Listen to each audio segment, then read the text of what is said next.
What are some good weird questions to ask someone to get to know them better? What do you hate? Seriously. You can have nothing in common with a person.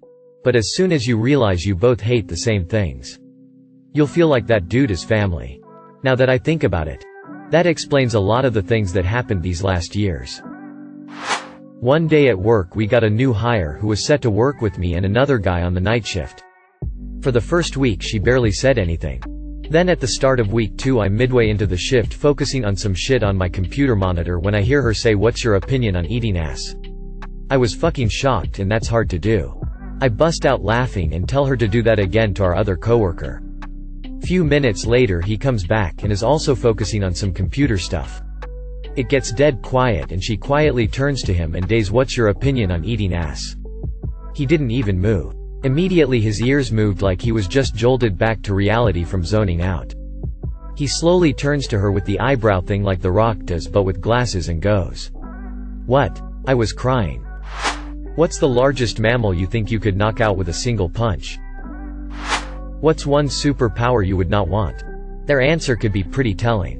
If they answer seriously or sarcastically or don't want to play along. What can you talk about for hours? What's the best part of your day? Edit. Gold? Ah.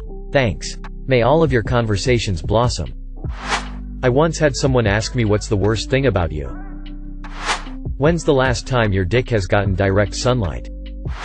Ask them their favorite holiday. See if it's a more family-oriented holiday or a more social holiday. You come across an old lady and baby drowning in a pool. You can only save one. Who do you save and why? Had someone ask me this at a semi-professional event as an icebreaker, haha. Much better than the usual questions. Favorite color. Birthday. Name of their first pet. And mother's maiden name. No reason. My new coworker of 2 days asked me if someone offered you $10 million for a quarter pound of your flesh for them to consume. Would you do it? Edit. It has to be your calf muscle. No unborn babies. No fat. Just a quarter pound of calf muscle. My coworker just told me you have to remove the muscle all at once. That way you can't recover and then have a bit more removed. Edit 2. Till a lot of people want to eat their own flesh. We have to do this at work. Asking 5 questions to 3 new coworkers every week. My questions are, if you could bankrupt any person, company, country, or organization, who would it be? What is your drink of choice? If you could learn any musical instrument, what would it be? If you could intervene during any historic event, changing history, what would it be? You just became a member of the Spice Girls. What is your spice name? Create your own. I like to ask, what's your favorite smell? You learn a lot about a person. Edit. So I guess I should say my favorite smells are the smell after a fresh blanket of snow that has fallen, the smell of my grandpa's workshop which was a mixture of farm and fuel, and lastly the smell of the beach, whether it be the lake or ocean. Second, for all you asking how it can tell a lot about a person. If you looks at same my favorite smells, you can guess that I am from a place or have been to one that gets cold and had farmland, which I have. I'm from Northern Illinois, so it's sometimes quite easy to connect a smell to a person's life. Do you by chance play drums? Good drummers are hard to find, so it pays to ask around. The NYT has a piece about the 36 questions that lead to love. The title notwithstanding, it can be used to get to know anyone better. I've started sharing the questions with friends and I've never gotten past no. 5 as we end up talking so much. What are you proud of? But never have an excuse to talk about? That gets people to talk about things they've done and just want to bring up. So you see what's important to them. 1. Let us assume you met a rudimentary magician. Let us assume he can do 5 simple tricks. He can pull a rabbit out of his hat. He can make a coin disappear. He can turn the ace of spades into the joker card. And 2 others in a similar vein. These are his only tricks and he can't learn any more, he can only do these 5. However, it turns out he's doing these 5 tricks with real magic. It's not an illusion. He can actually conjure the bunny out of the ether and he can move the coin through space. He's legitimately magical, but extremely limited in scope and influence.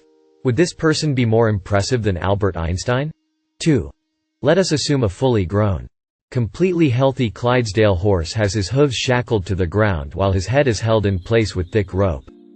He is conscious and standing upright, but completely immobile. And let us assume that, for some reason, every political prisoner on Earth, as cited by Amnesty International, will be released from captivity if you can kick this horse to death in less than 20 minutes. You are allowed to wear steel-toed boots. Would you attempt to do this? 3. Let us assume there are 2 boxes on a table. In one box, there is a relatively normal turtle, in the other, Adolf Hitler's skull. You have to select one of these items for your home. If you select the turtle, you can't give it away and you have to keep it alive for 2 years. If either of these parameters are not met, you will be fined $999 by the state. If you select Hitler's skull, you are required to display it in a semi-prominent location in your living room for the same amount of time. Although you will be paid a stipend of $120 per month for doing so. Display of the skull must be apolitical. Which option do you select? 4. Genetic engineers at Johns Hopkins University announce that they have developed a so-called super gorilla. Though the animal cannot speak, it has a sign language lexicon of over 12,000 words, an IQ of almost 85, and, most notably, a vague sense of self-awareness. Oddly, the creature, who weighs 700 pounds, becomes fascinated by football. The gorilla aspires to play the game at its highest level and quickly develops the rudimentary skills of a defensive end. ESPN analyst Tom Jackson speculates that this gorilla would be borderline unblockable and would likely average 6 sacks a game, although Jackson concedes the beast might be susceptible to counters and misdirection plays. Meanwhile, the gorilla has made it clear he would never intentionally injure any opponent. You are commissioner of the NFL. Would you allow this gorilla to sign with the Oakland Raiders? 5. You meet your soulmate. However, there is a catch. Every 3 years, someone will break both of your soulmate's collarbones with a crescent wrench. And there is only one way you can stop this from happening. You must swallow a pill that will make every song you hear, for the rest of your life, sound as if it's being performed by the band Alice in Chains. When you hear Creedence Clearwater Revival on the radio, it will sound, to your ears, like it's being played by Alice in Chains. If you see Radiohead live, every one of their tunes will sound like it's being covered by Alice in Chains. When you hear a commercial jingle on TV, it will sound like Alice in Chains, if you sing to yourself in the shower. Your voice will sound like deceased Alice vocalist Lane Staley performing a cappella, but it will only sound this way to you. Would you swallow the pill? 6. At long last, someone invents the Dream VCR. This machine allows you to tape an entire evening's worth of your own dreams, which you can then watch at your leisure. However, the inventor of the Dream VCR will only allow you to use this device if you agree to a strange caveat. When you watch your dreams, you must do so with your family and your closest friends in the same room. They get to watch your dreams along with you. And if you don't agree to this, you can't use the Dream VCR. Would you still do this? 7. Defying all expectation. A group of Scottish marine biologists capture a live Loch Ness monster. In an almost unbelievable coincidence, a bear hunter in the Pacific Northwest shoots a Sasquatch in the thigh, thereby allowing zoologists to take the furry monster into captivity. These events happen on the same afternoon. That evening, the president announces he may have thyroid cancer and will undergo a biopsy later that week. You are the front page editor of the New York Times. What do you play as the biggest story? 8. You meet the perfect person. Romantically, this person is ideal. You find them physically attractive, intellectually stimulating, consistently funny, and deeply compassionate. However, they have one quirk. This individual is obsessed with Jim Henson's gothic puppet fantasy The Dark Crystal. Beyond watching it on DVD at least once a month, she peppers casual conversation with Dark Crystal references, uses Dark Crystal analogies to explain everyday events, and occasionally likes to talk intensely about the film's deeper philosophy. Would this be enough to stop you from marrying this individual? 9. A novel titled Interior Mirror is released to mammoth commercial success, despite middling reviews. However, a curious social trend emerges, though no one can prove a direct scientific link. It appears that almost 30% of the people who read this book immediately become homosexual. Many of these newfound homosexuals credit the book for helping them reach this conclusion about their orientation. Despite the fact that Interior Mirror is ostensibly a crime novel with no homoerotic content, and was written by a straight man. Would this phenomenon increase, or decrease, the likelihood of you reading this book? 10. This is the opening line of Jay McInerney's Bright Lights. Big city. You are not the kind of guy who would be in a place like this at this time of the morning. Think about that line in the context of the novel, assuming you've read it. Now go to your CD collection and find Heart's Little Queen album, assuming you own it. Listen to the opening riff to Barracuda. Which of these two introductions is a higher form of art? 11. You are watching a movie in a crowded theater. Though the plot is mediocre, you find yourself dazzled by the special effects. But with 20 minutes left in the film, you are struck with an undeniable feeling of doom. You are suddenly certain your mother has just died. There is no logical reason for this to be true. But you are certain of it. You are overtaken with the irrational metaphysical sense that, somewhere, your mom has just perished. But this is only an intuitive, amorphous feeling, there is no evidence for this. And your mother has not been ill. Would you immediately exit the theater? Or would you finish watching the movie? Can't. Y'all eat ass? So, do you like bread? Edit. Holy crap. This blew up. My highest rated comment.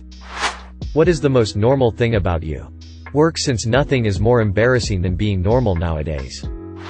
If space aliens announced that they would destroy the world in 24 hours, and there was no way to avoid it, what would you spend that time doing if you had all of the resources you have right this second, money, car, etc.? If you had unlimited resources? One celebrity who you are not currently friends with will be soulbound to for the rest of your life. There's no obligation that you have a romantic entanglement. Although you're allowed to. And you guys will never be able to be more than 20 feet away from each other. Who do you pick? Is a hot dog in a bun a sandwich? Is pizza just an open-faced sandwich? Is an ice cream sandwich a sandwich? Everyone has a different sandwich opinion, and so far everyone I've asked gets super defensive once you cross their sandwich line. Good icebreaker. Edit. I want to clarify. I don't necessarily believe the 3 sandwich options above to be true. I think I have a logical, practical split on this. You can justify almost anything as being a sandwich logically. But if a friend says come on over, I'm gonna make sandwiches so come hungry, and I show up and it's a bunch of tacos, I'd be confused. Maybe. I think we all develop our sandwich rules by experience. But questions like these make us question why. Generally I think there aren't any rules to it. But breaking down our perceived rules can be a fun thought exercise, conversation. As for me, if I'm thinking logically, it's yes, no, yes. Hot dog follows the rule of subs. Pizza's bread isn't baked yet at time of assembly. And ice cream sandwiches have sandwich in the name. If I'm going by instinct, experience, it's no, no, no. If you're getting a hot dog, we have a word for that. It's hot dog. Same with pizza. Also apply baking rules above. If I showed up somewhere and ordered a sandwich and got an ice cream sandwich, I'd be 1. Surprised, and 2. Probably hungry, upset later. The surprise means I'm lying to myself if I call it a valid sandwich option. Also, cereal, soup people. I don't eat, drink cereal because I'm a monster, I guess. But I'd say it's cereal until soggy. Then it's soup. I'd describe the mixture at the end as soupy anyway. How much sawdust can you put into a Rice Krispie treat before people start to notice? Do you fuck with the war? What is something that is important to you that you never really talk about? Where do you want to be in an hour? What is the last thing on your mind? What is something I wouldn't believe about you? What way do you have your toilet paper? Why? If you had to pick between being the world's best tetherball player and finding $100 on the street, what would you spend the money on? A guy in my class, who I'd not spoken to before but had seen around a bit, sent me a Facebook message saying, "Would you rather have bionic arms or bionic legs?" I typed a super long reply ultimately giving reasons for both and sent him a would you rather question too. This went on for a while. Messages got longer and longer. More and more personal till we went out on a date. That was a little over 6 years ago. He's now my husband and we have 2 children. Not a bad conversation starter. What is your favorite song by your least favorite artists? What do you like on your pizza? Easy way to go back and forth. Agree, disagree in a friendly subjective manner and expand into a greater conversation on what each other like to eat. Then you can work into places you have been where you ate a certain good, bad meals. From food to location, the conversation can go a lot of places. Edit. Manner to manner. How many walkers have you killed?